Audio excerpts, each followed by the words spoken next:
S ಇವತ್ತು ನನ್ನ birthday ಆದ್ರೆ ಬೇಬಿ ಯಾಕೆ ವಿಶ್ ಮಾಡ್ತಿಲ್ಲ? Wish happy birthday send. ಅಯ್ಯೋ ಮೆಸೇಜ್ ಕಳ್ಸಿದಾಳೆ ಆದ್ರೆ ನಂಗೆ ಬಂದೇ ಇಲ್ಲ. ಕೇಳೋಣ. ಬೇಬಿ ಬೇಬಿ ಇವಾಗ ನೀನು ಕಳ್ಸಿದ ಮೆಸೇಜ್ ನಂಗೆ ಬಂದೇ ಇಲ್ಲ. ನನ್ನ ಫ್ರೆಂಡ್ ಬರ್ತ್ಡೇಗೆ ಅವಳು ಕಳ್ಸಿರೋ ಮೆಸೇಜ್ ನಿಂಗೆ ಬರುತ್ತೆ.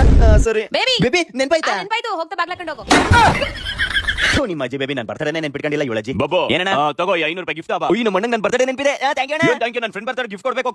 ಸರಿ ಇವ್ರ ಜಿನ ಬಡಿಯ ಹಣಿ ತಾಳು ನನಗೆಲ್ಲ ಗೊತ್ತು ನಿನ್ ಫ್ರೆಂಡ್ ಬರ್ತಡೇ ಇದೆ ಅದಕ್ಕೆ 500 ರೂಪಾಯಿ ಬೇಕಲ್ವಾ? ಇಲ್ಲ ಅಣ್ಣಿ, ನೀನ್ ತಪ್ಪು ತಿಳ್ಕೊಂಡಿದ್ಯಾ. ಹೌದಾ ಪಾಪ ನನ್ನ ತಂಗಿ ನನ್ನ ಬರ್ತಡೇ ವಿಶ್ ಮಾಡಕ್ ಬಂದಿಲ್ಲ ಅನ್ಸುತ್ತೆ. ಏನ್ ಹೇಳ್ತೀನಿ? ಅದು 500 ರೂಪಾಯಿ ಎಲ್ಲಿ ಸಾಲ ತಣ್ಣಿ 1000 ರೂಪಾಯಿ 100 ರೂಪಾಯಿನ ಅಲ್ಲಿ ಇಟ್ಟಿದ್ದೀನಿ ನೋಡು. ಎಲ್ಲಿ? ಇಲ್ಲಿ ಇನ್ನೊಂದ್ ಸಲ ಬಾ ನಿಂಗಿದೆ. ಅಯ್ಯ ಅಮ್ಮ ಅಮ್ಮ wish happy birthday. Thank you so much ಅಮ್ಮ. ನಿಂಗೆ ಯಾರು ಹೇಳಿದ್ದು ನಾನು ನನ್ನ ಫ್ರೆಂಡ್ ಬರ್ತ್ಡೇಗೆ ವಿಶ್ ಮಾಡ್ತಾ ಇದ್ದೀನಿ? ಅಯ್ಯೋ ಮಾಡು ಮಾಡು. ವಿಶ್ ಹ್ಯಾಪಿ ಬರ್ತ್ಡೇ ಕಣೆ. ಏನು ಮಾಡಕಲ್ಲ ಇಷ್ಟೇ ಪ್ರಪಂಚ.